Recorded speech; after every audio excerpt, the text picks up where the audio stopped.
Bueno, vamos a abrir la palabra de Dios en uno de los textos que tocamos la clase pasada, en Tito, capítulo 2, verso 4.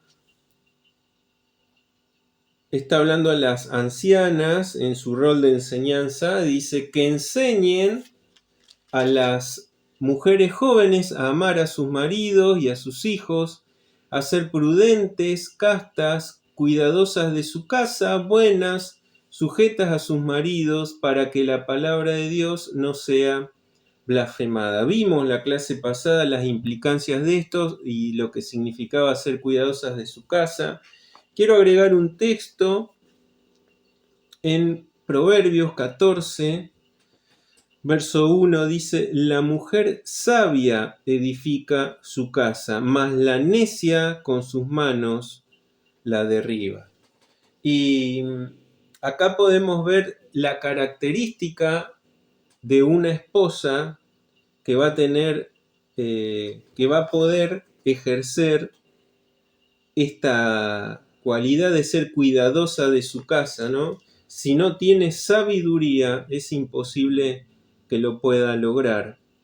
Y nosotros sabemos que la sabiduría viene de lo alto y el inicio de esa sabiduría es el temor de Jehová. Por ende, entonces, una mujer que quiera cumplir con todo lo que Dios demanda, inicialmente, esto es para mujeres y hombres, debemos ser temerosos de Dios.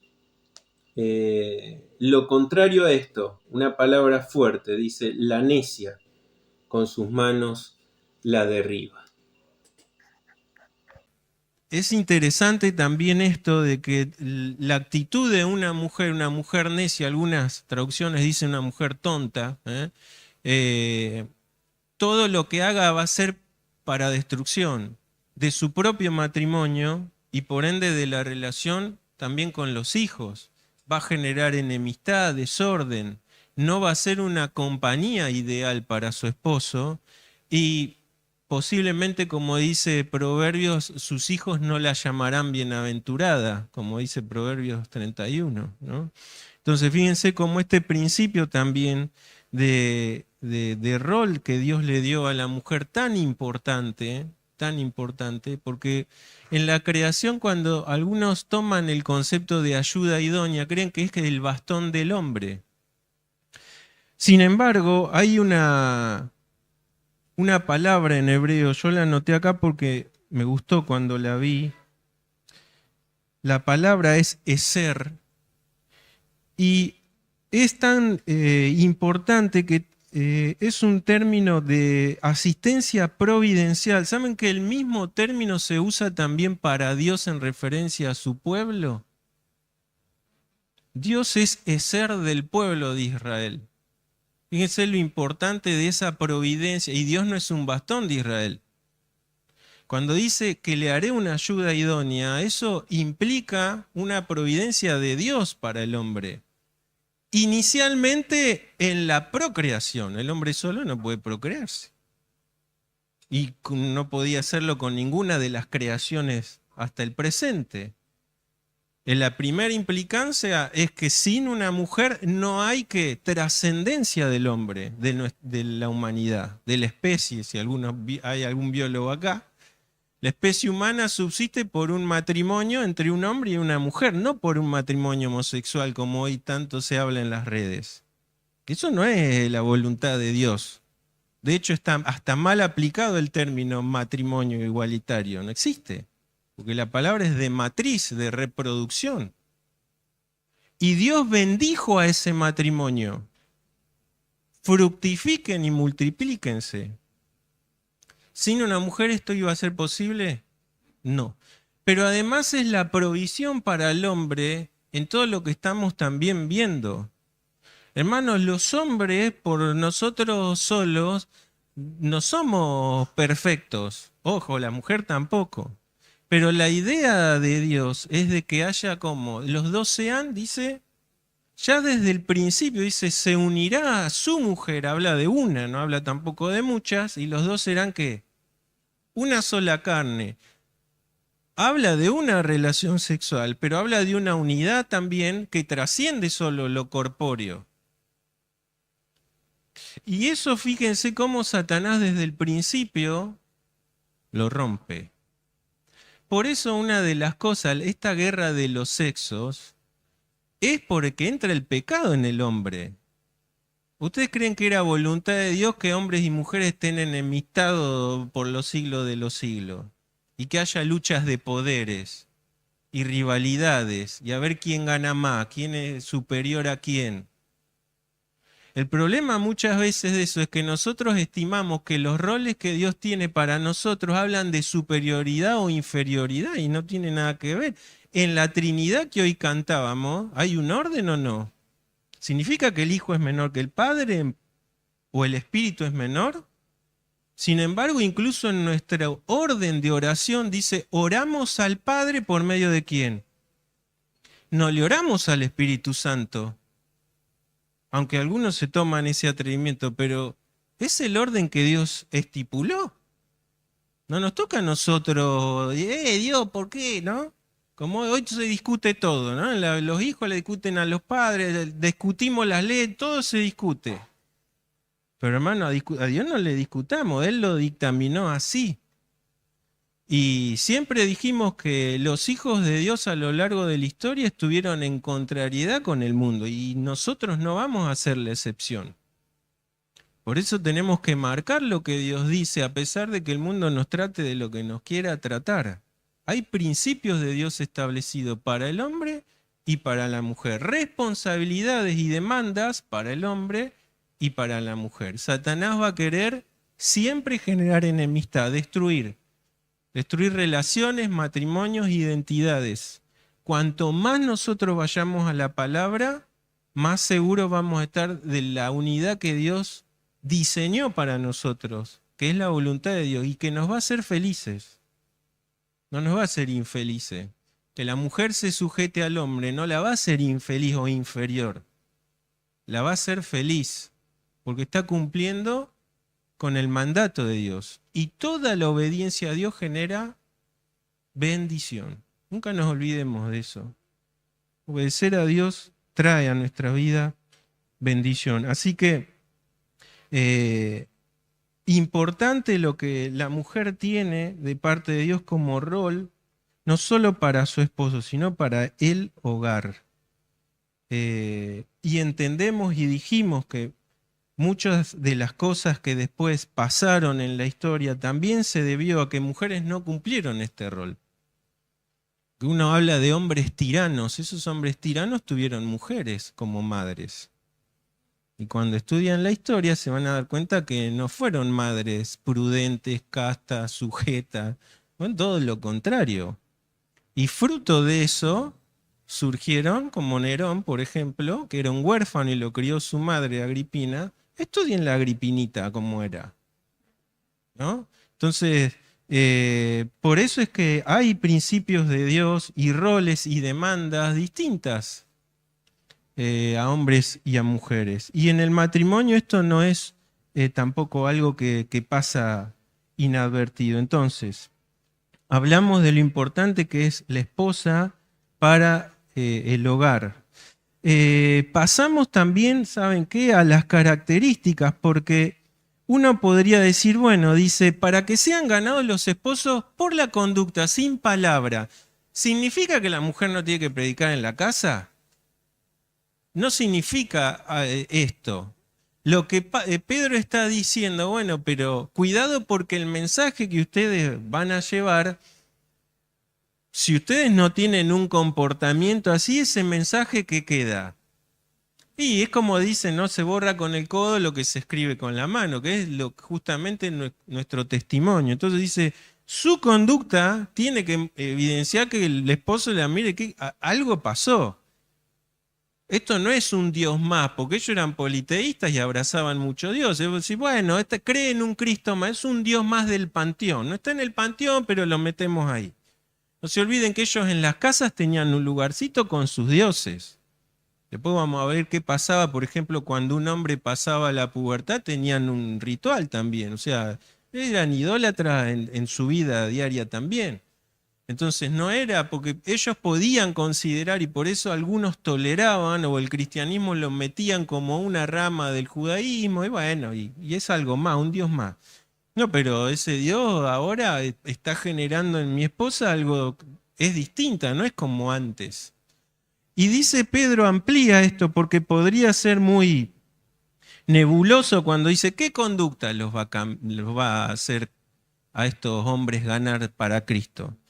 Y bueno, empieza diciendo, fíjense, la conducta casta y qué, y respetuosa.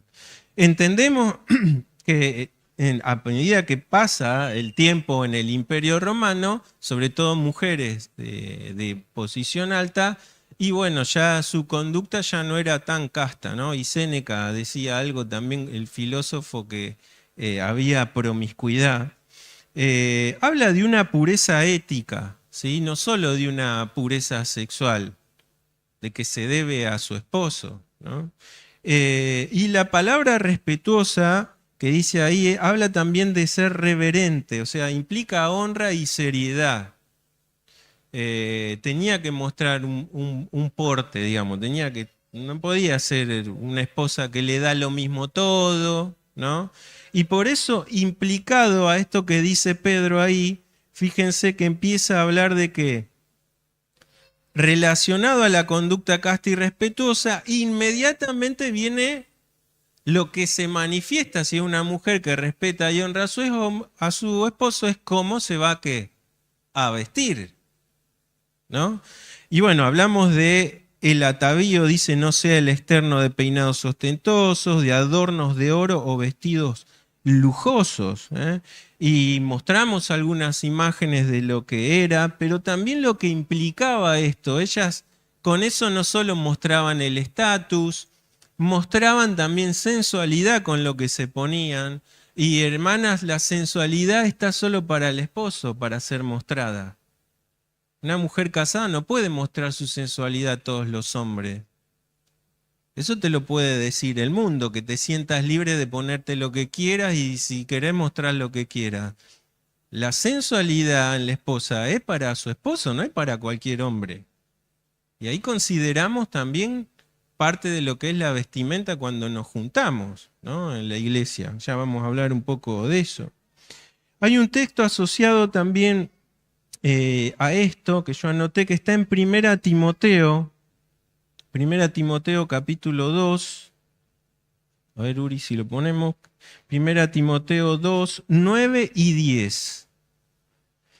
Dice, asimismo que las mujeres se atavíen de ropa decorosa, con pudor, interesante esa palabra, ¿no? Y modestia, no con peinado ostentoso, ni oro, ni perlas, ni vestidos costosos. Fíjense que no es un capricho de Pedro solamente, dirían algunos. No, Pedro tiene ciertas cosas con las mujeres que se peinan así o se viste. Este es Pablo. Y Pedro tenía esposa y Pablo no. Pero fíjense que los dos se resguardan en un principio, no en lo que a ellos les parece. Por eso es que puede haber simbiosis entre los dos apóstoles, ¿no? La palabra ahí, poneme el texto de nuevo, Uri.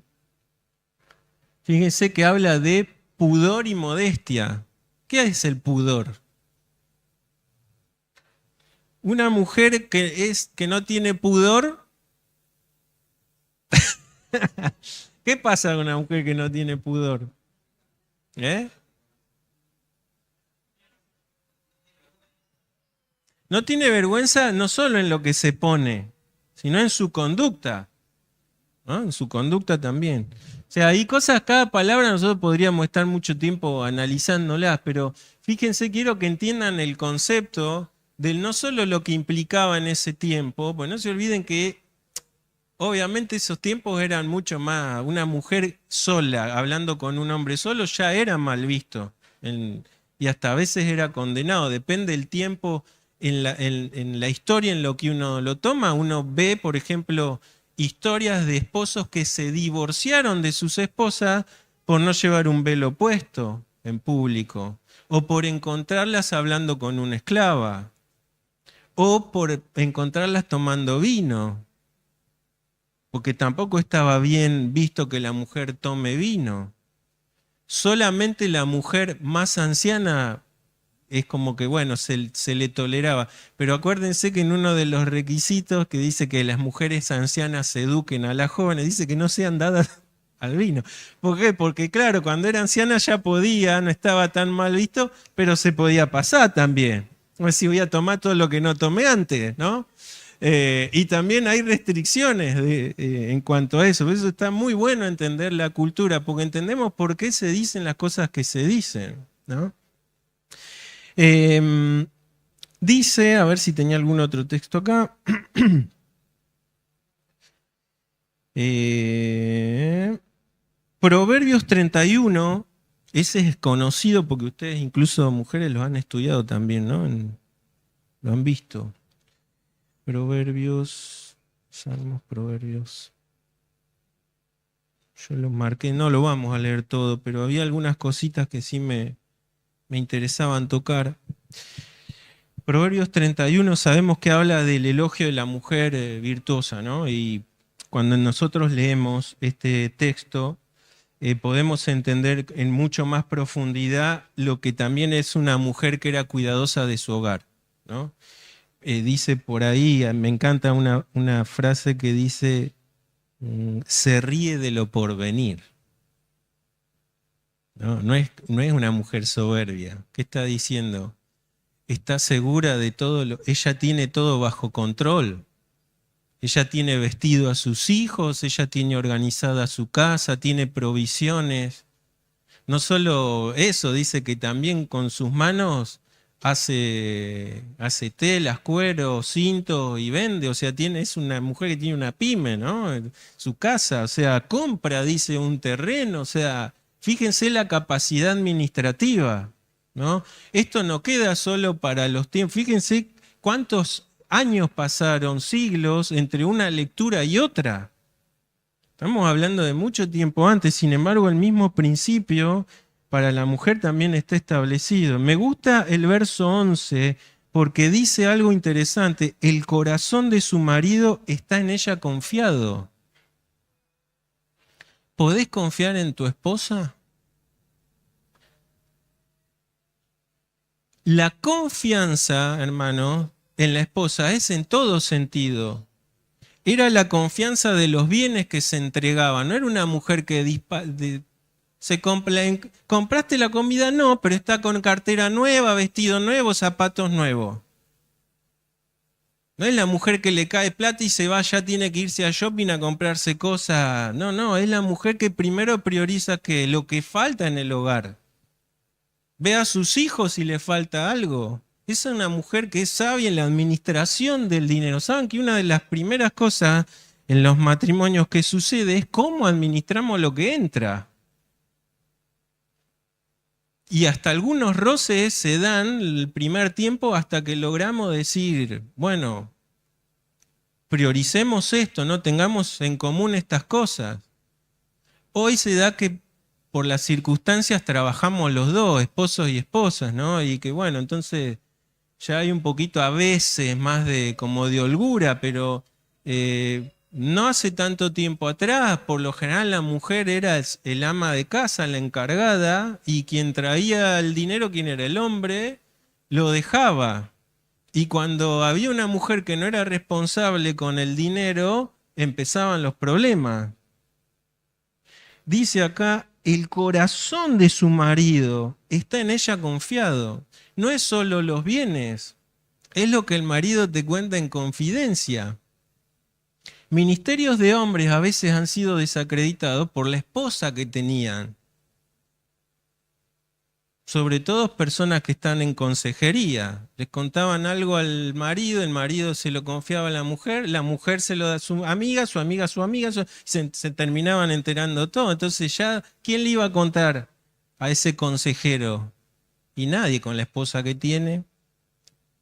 El corazón confiado en la esposa es una esposa que es una tumba para las cosas íntimas en el matrimonio.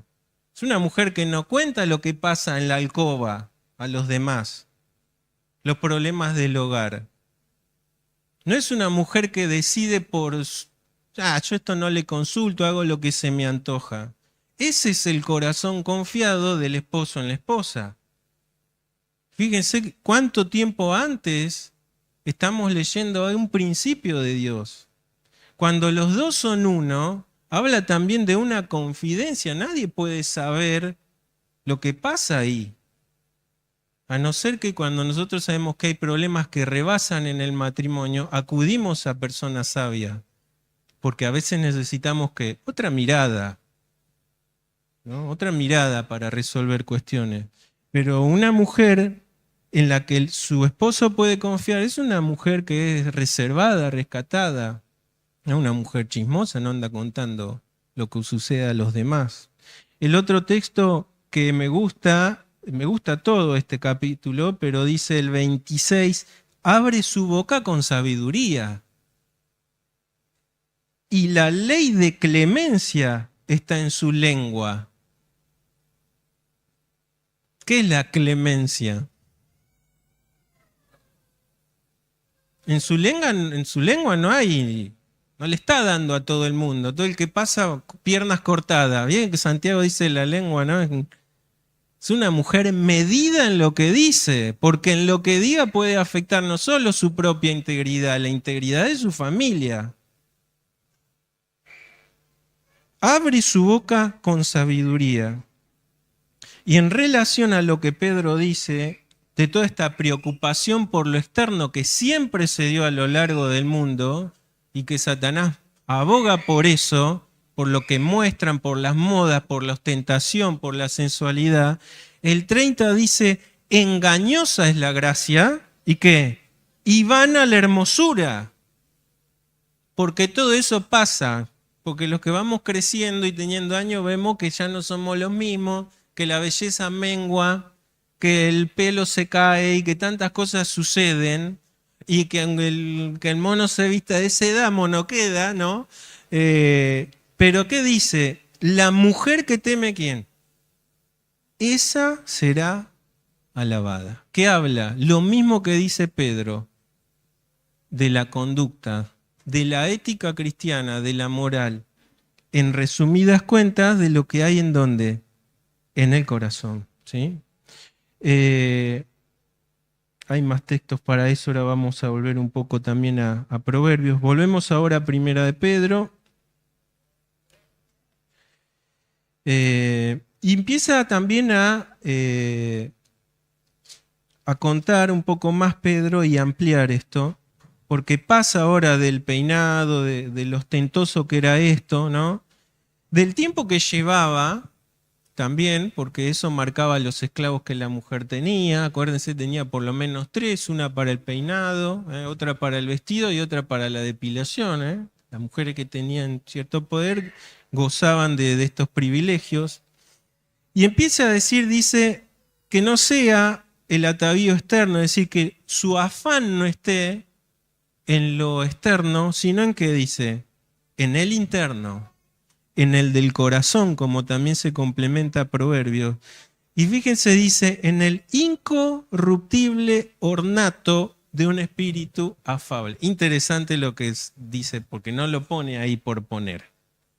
La palabra incorruptible, ¿qué es? Algo que pasa el tiempo y permanece. Justamente no es el ornato externo, porque los peinados duraban un poco, los vestidos duraban un poco, pero con el paso del tiempo todo eso iba a menguar. Pero Pedro dice, tengan en cuenta que sí hay algo que va a ser incorruptible en ustedes y que aparte de gran estima delante de Dios, ¿y qué es? Un espíritu como... La palabra afable es del griego praus y hay algo interesante porque ¿saben en boca de quién estuvo esta palabra?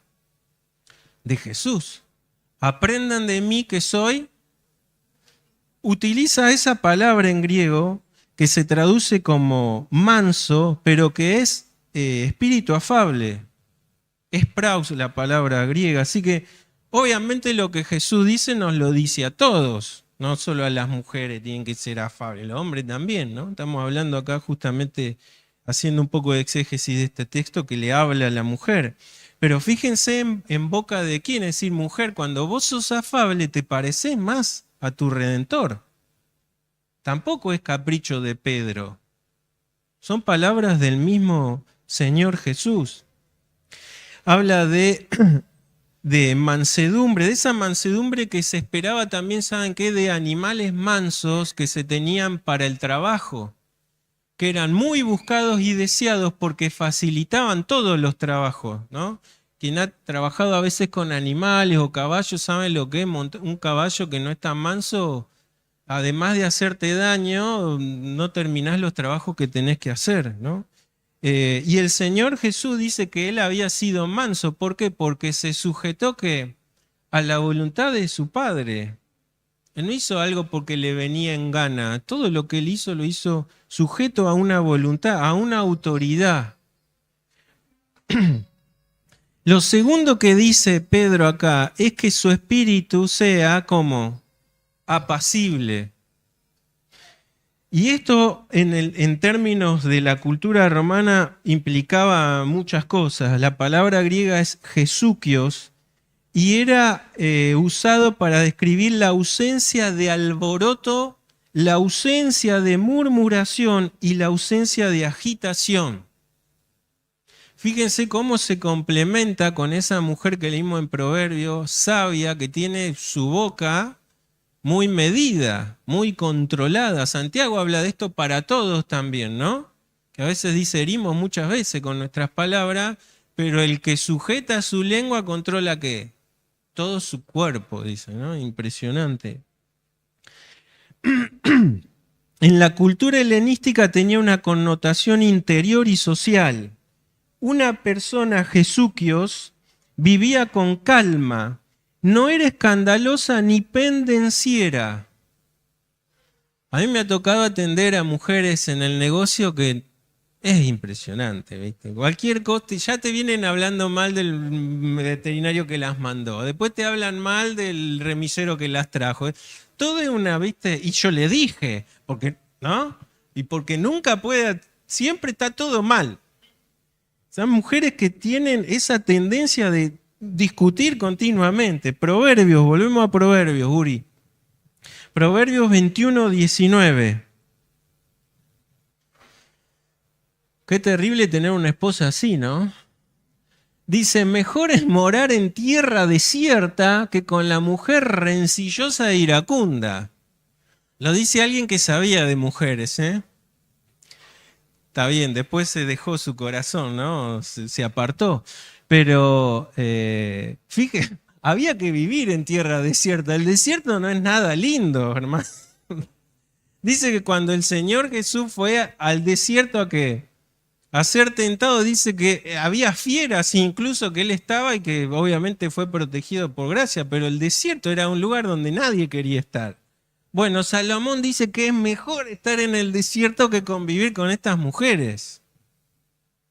Una mujer así traerá paz a su hogar, aplacará a su esposo cuando su esposo esté airado, porque ojo, esto también es, la mujer es un aplomo importante del esposo, ¿eh? Porque todos tenemos caracteres ¿no? distintos. Y a veces la mujer es justamente el ancla de ese esposo que a veces necesita también ser más aplomado. ¿Qué sería también de mujeres que no son así apacibles y que siempre buscan la tranquilidad, el sosiego y no que tiran leña al fuego?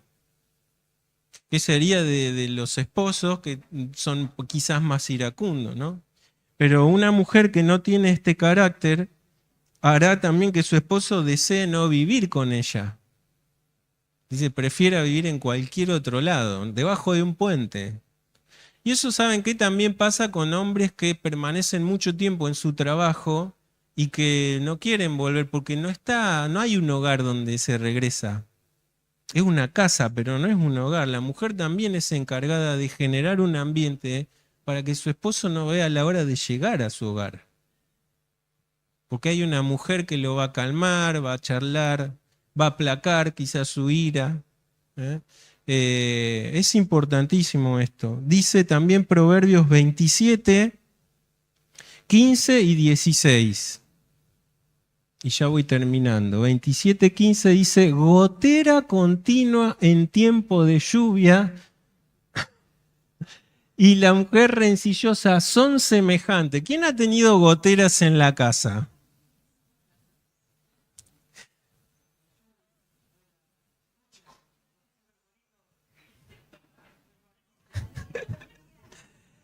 Una vez con Juli, nosotros ni bien nos cambiamos a la casa de mi suegro, adaptamos parte de la casa, que era garage, y ampliamos el baño y vivíamos del otro lado de la casa. Y no da que aparece una gotera en el medio de la cama.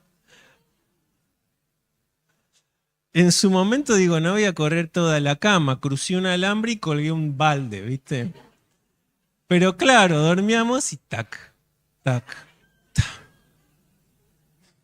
No voy a correr la cama, así que puse un trapo adentro del balde para que la gota no haga ruido. Pero nosotros sabemos que había un método de tortura, ¿se acuerdan? En la Segunda Guerra, que usaban también una gota en la mollera, ¿no? Y uno dice, ¿qué puede hacer una gota? Bueno, no se olviden que las gotas a las piedras las terminan alisando, ¿no? Un método de tortura que utilizaban también. Pero fíjense, interesante, ya Salomón sabía lo que significaba una gotera y la pone a una mujer que es así. ¿Se acuerdan que también, obviamente, tuvo malas decisiones Sansón, pero dice que la mujer era continuamente que le hacía taca, taca, todos los días, dice, afligía que su alma. Su alma fue reducida a mortal angustia, creo que traduce la 60. Mujeres que son así, no esperen que su esposo sea feliz al lado de ustedes. Todo lo contrario, ¿no? Y el otro, del 27, del 15 y el 16, creo que nos faltó, dice, pretender contenerla es como refrenar el viento o sujetar el aceite en la mano derecha. Es una mujer tan pendeciera que es imposible refrenarla, ¿no? Eh, y ojo, que estamos hablando en tiempos salomónicos donde la mujer tenía mucho menos libertad que incluso en los tiempos de Roma donde escribe Pedro. Sin embargo, Salomón ya conocía de estas cosas, ¿no? Entonces, cuando Pedro habla de esto, imagínense que una mujer así, ¿qué testimonio de que Cristo está en su vida iba a manifestar? ¿Iba a poder ganar a su esposo para Cristo? Imposible. No, no, sí, Cristo es el Mesías, Cristo es la verdad, todo lo que podía decir, pero si ella no mostraba un cambio para el esposo, ¿qué iba a hacer? Esta cree en un Dios más. De todos los que tenemos le sumó uno.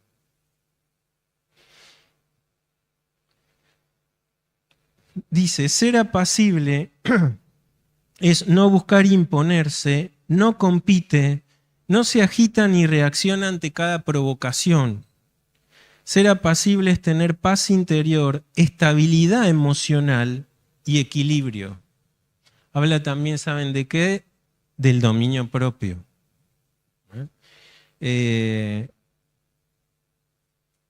Una esposa así, indefectiblemente iba a mostrar en su esposo y el esposo no iba a pasar desapercibido una conducta de su esposa así.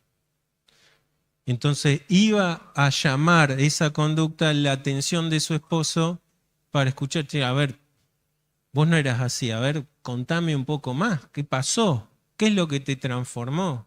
Qué fuerte es esa religión, quizá diría al principio, ¿no? Pero si nadie te ve ahora, estás adentro de casa como para ser un religioso en el lugar donde sos religiosa. No, lo que se iba a evidenciar era que se estaba formando el carácter de Cristo en esa esposa. Y entonces por eso es que pone en un lugar distinto a su esposo y a sus hijos. Santifica en ese sentido, porque cuando la presencia de Cristo está en un lugar, ese lugar no es igual. Jesús estaba en una cruz, en una figura deplorable, ensangrentado, crucificado. Con todo lo que pasó, transformó a un centurión. Dice, este verdaderamente, vaya si ese centurión habrá visto personas crucificadas, ¿no? Y sufriendo, y clamando, y gritando.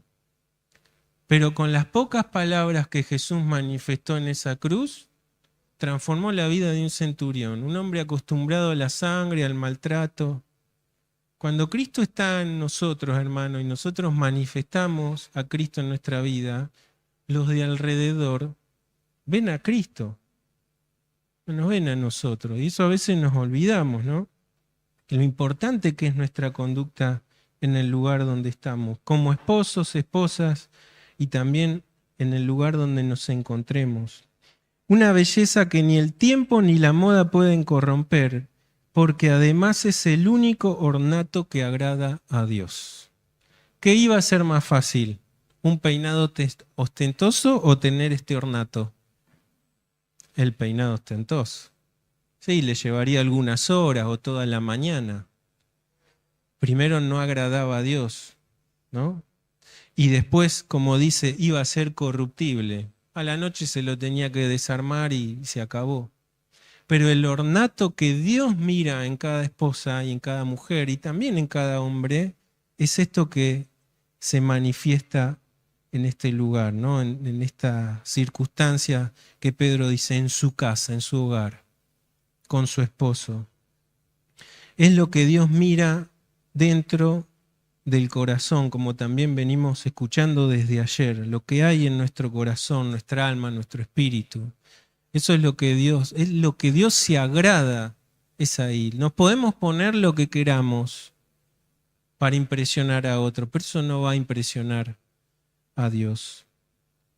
Hay un videíto que yo puse porque es interesante, saben que también este principio es el principio de la modestia. Yo les recordé esto, que ese principio de la modestia se esgrime desde la antigüedad hasta el Nuevo Testamento. Se habla mucho de la modestia de la mujer, también se habla obviamente del recato del hombre, pero hay también un riesgo de que dice, Pablo habla de esto, ¿no? Que nuestra libertad no vaya a ser ¿qué?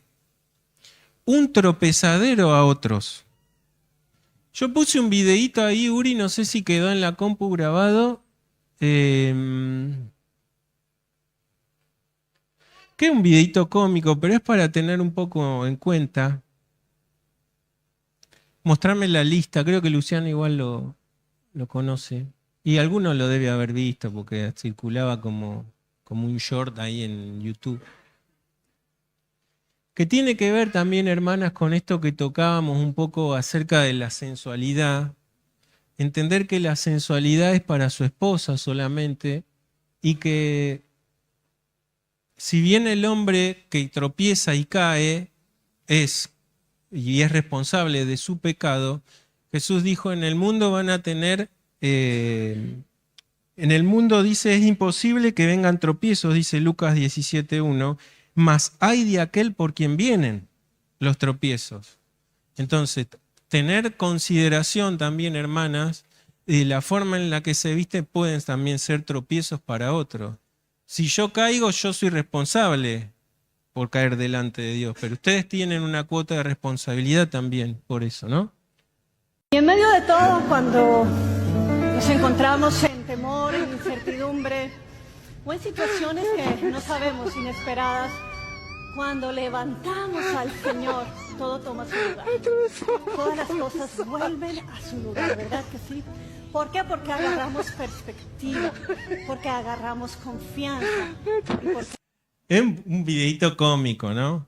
Pero esta comicidad tiene implicancias, doble implicancia. Uno, la vestimenta de esa mujer que hacía el hombre. Hermanas, nosotros, ustedes saben cómo somos. Los ojos son nuestras ventanas para... Y la mujer lo sabe esto, por eso la mujer aplica a lo largo del tiempo su sensualidad. También Proverbios habla y le dice, cuidado con la mujer sensual, con la que muere, le dice, porque es un consejo para él que iba a ser rey, ¿no? Pero en la congregación, cuando habla del principio de la modestia, tiene que ver también con esto. La modestia no es solo era algo para ostentar o para mostrar, tenía que ver a veces implicancias en la sensualidad. Si vos te vestís sensual en la congregación, y yo soy débil, y creo que todos los hombres de acá pueden levantar la mano, que nos va a costar. Si tenés un escote profundo, cuando vamos a darte el ósculo santo, quizá no sea un ósculo tan santo porque tengamos que ver otras cosas. ¿Se entiende? Entonces, modestia en toda nuestra vida, porque los hombres también somos débiles. Daremos cuenta delante de Dios si también estamos continuamente mirando eso, ¿tá? Pero ustedes también sean prudentes a la hora de que estemos juntos, ¿eh? Porque también Dios tiene, hay otros textos, ahí no los voy a tocar, pero se los nombro para que los lean. Romanos 14:13 y 1 Corintios 8:9, habla de esa libertad. Ustedes tienen libertad de ponerse lo que quieran ponerse, pero si en esa libertad ustedes hacen caer, ahí ya caen en un pecado delante de Dios.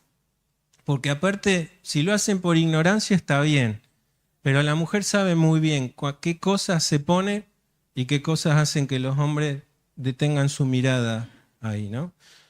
Esto en el hombre, obviamente, y en esa época no se daba, como vimos ahí, un pantalón que se veía todo, porque tenían túnicas.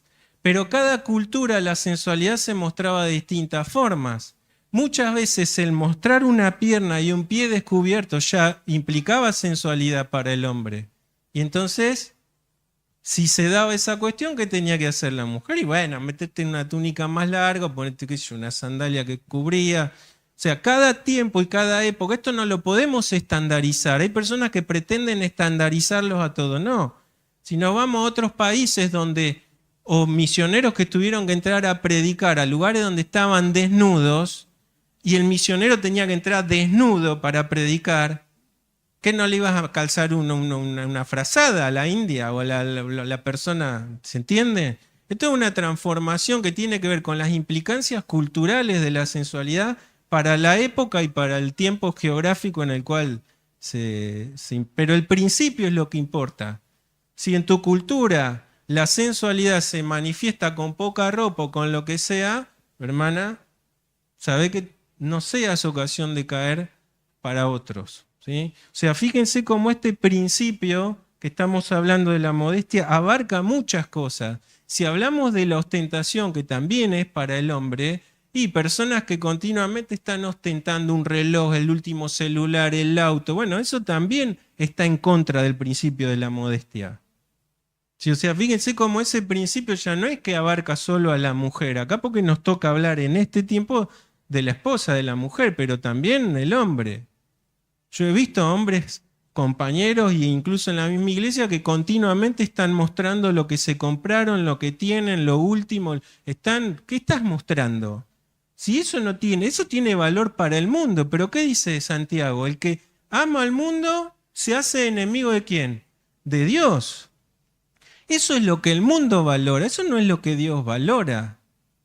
El principio de la modestia está en agradar a Dios cuando Él mire en nuestro corazón.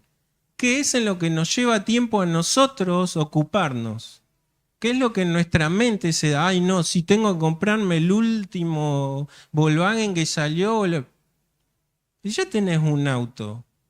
Si eso no es importante para Dios.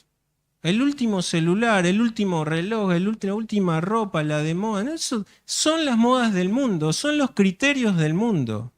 Eso no es lo que Dios quiere para nosotros. Por eso, este principio de modestia que hoy hablamos para la mujer es también para nosotros los hombres.